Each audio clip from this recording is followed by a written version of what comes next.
Hello everyone. चलिए आज हम इसी छत्तीसगढ़ करंट अफेयर वाली वीडियो में नेशनल करंट अफेयर्स के भी क्वेश्चंस देखेंगे, क्योंकि नेशनल करंट अफेयर वाली वीडियो अलग से अपलोड नहीं की जाएगी। ठीक है, पहला प्रश्न देखिए। हाल ही में किसने खाद्य नियामक FSSAI के CEO के रूप में पदभार संभाला? किसने पदभार संभाला है? जी कमलावर्धन राव ने पदभार संभाला। ऑप्शन सी सही है। अगला प्रश्न है, निम्न में से किसने वीडियो कॉन्फ्रेंसिंग के माध्यम से राष्ट्रीय गंगा परिषद की बैठक की अध्यक्षता की? सही जवाब है PM मोदी ने अध्यक्षता की। ऑप्शन 1 सही है। अगला प्रश्न है, हाल ही में केंद्रीय गृह मंत्री अमित शाह ने किस शहर में सहकारी लाभार्थी सम्मेलन को संबोधित किया? सही जवाब है बेंगलुरु। ऑप्शन बी सही है। अगला प्रश्न देखिए, निम्न में से कौन जनवरी में फोर्ड इंडिया के विनिर्माण संयंत्र का अधिग्रहण पूरा करेगी? सही जवाब है टाटा मोटर्स। ऑप्शन सी सही है। अगला प्रश्न है, निम्न में से किस राज्य के सरकारी कर्मचारी अब पुरानी नई पेंशन योजना में से किसी एक का चयन कर सकते हैं? देखिए 4 ऑप्शन दिए गए हैं, इनमें से सही जवाब है छत्तीसगढ़। ऑप्शन बी सही है। निम्न में से किस राज्य के? छत्तीसगढ़ राज्य के सरकारी कर्मचारी अब पुरानी नई पेंशन योजना में से किसी एक का चयन कर सकते हैं। अगला प्रश्न है, निम्न में से किसने कोरियाई प्रायद्वीप के पूर्व में समुद्र की ओर 3 बैलिस्टिक मिसाइल दागी? सही जवाब है उत्तर कोरिया। उत्तर कोरिया ने कोरियाई प्रायद्वीप के पूर्व में समुद्र की ओर 3 बैलिस्टिक मिसाइल दागी। अगला प्रश्न है, हाल ही में प्रधानमंत्री नरेंद्र मोदी द्वारा डॉक्टर श्यामा प्रसाद मुखर्जी राष्ट्रीय जल और स्वच्छता संस्थान का उद्घाटन किस राज्य में किया गया? सही जवाब है पश्चिम बंगाल में। ऑप्शन बी सही है। अगला प्रश्न देखिए, प्रतिवर्ष वैश्विक परिवार दिवस कब मनाया जाता है? सही जवाब है 1 जनवरी को मनाया जाता है। प्रतिवर्ष वैश्विक परिवार दिवस 1 जनवरी को मनाया जाता है। अगला प्रश्न है, भारत के किस राज्य ने पहली नीलगिरी परियोजना शुरू की? सही जवाब है तमिलनाडु। ऑप्शन सी सही है। अगला प्रश्न है, हाल ही में भारतीय सेना द्वारा किस शहर में सैनिकों के लिए पहली बार 3D प्रिंटेड घर सौंपे? सही जवाब है अहमदाबाद में। हाल ही में भारतीय सेना द्वारा अहमदाबाद शहर में सैनिकों के लिए पहली बार 3D प्रिंटेड घर सौंपे। चलिए अब हम छत्तीसगढ़ करंट अफेयर्स क्वेश्चंस का क्विक रिवीजन करेंगे। छत्तीसगढ़ करंट अफेयर में आज ज़्यादा क्वेश्चंस नहीं थे। चलिए हमारा पहला रिवीजन क्वेश्चन देखिए,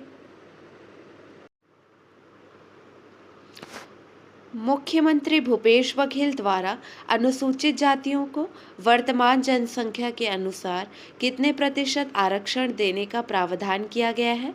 सही जवाब है 13%। अनुसूचित जातियों को वर्तमान जनसंख्या के अनुसार 13% आरक्षण देने का प्रावधान किया गया है। मुख्यमंत्री ने भारत सरकार से 2021 की जनगणना शीघ्र कराने की मांग करते हुए कहा कि नई जनगणना के अनुरूप अनुसूचित जाति को तत्काल आरक्षण प्रदान किया जाएगा।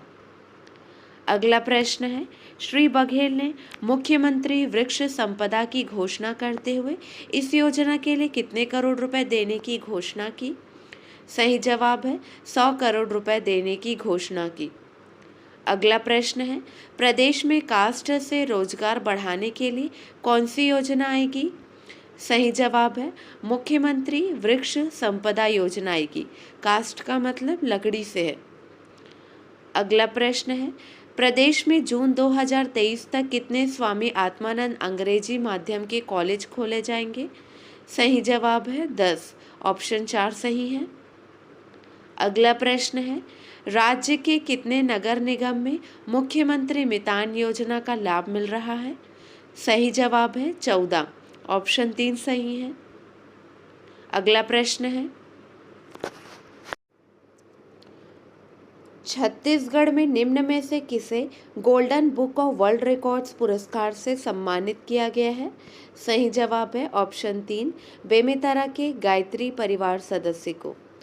अगला प्रश्न देखिए, राज्यपाल अनुसुईया उइके ने प्रदेश के 42 सजायाफ्ता कैदियों को किस मौके पर रिहा करने के प्रस्ताव का अनुमोदन कर दिया है? सही जवाब है 26 जनवरी 2023 को। ऑप्शन 2 सही है। अगला प्रश्न देखिए, छत्तीसगढ़ शासन के श्रम विभाग द्वारा संचालित मुख्यमंत्री नोनी सशक्तिकरण सहायता योजना के तहत पात्र श्रमिक परिवार के प्रथम 2 बेटियों को कितने रुपए की आर्थिक सहायता एकमुश्त राशि सीधे उनके बैंक खाते में प्रदान की जाती है? सही जवाब है 20-20 हजार रुपये। ऑप्शन 2 सही है।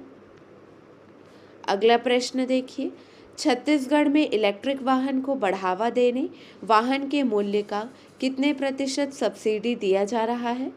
सही जवाब है 10% सब्सिडी दिया जा रहा है। ऑप्शन 2 सही है। अगला प्रश्न देखिए, निम्नलिखित में से कौन सा देश दिसंबर 2022 में विदेशी व्यापार के लिए भारतीय रुपए का उपयोग करने पर सहमत हो गया है? सही जवाब है श्रीलंका। श्रीलंका ने दिसंबर 2022 में विदेशी व्यापार के लिए भारतीय रुपए का उपयोग करने पर सहमति व्यक्त की है। इसकी शुरुआत उन देशों को भारतीय रुपया व्यापार निपटान तंत्र के दायरे में लाने के लिए की गई थी, जहां डॉलर की कमी है। अगला प्रश्न है, हाल ही में केंद्रीय मंत्री ज्योतिरादित्य सिंधिया ने भारत का पहला ग्रीन स्टील ब्रांड कल्याणी फेरेस्टा कहाँ लॉन्च किया? सही जवाब है नई दिल्ली में लॉन्च किया। केंद्रीय मंत्री ज्योतिरादित्य सिंधिया ने 20 दिसंबर 2022 को नई दिल्ली में भारत का पहला green steel brand Kalyani Ferresta launch किया है। चलिए, अब आपके लिए एक प्रश्न है, इसका सही जवाब आपको कमेंट सेक्शन में देना है। प्रश्न पर ध्यान देंगे। हाल ही में अंग्रेजी श्रेणी में उपन्यास all the lives we never lived के लिए साहित्य अकेडमी पुरस्कार किसने जीता है? 4 ऑप्शन आपको दे दिए गए हैं। आज के लिए बस इतना ही। अगले वीडियो में मिलेंगे नए प्रश्नों के साथ। Keep watching and keep learning.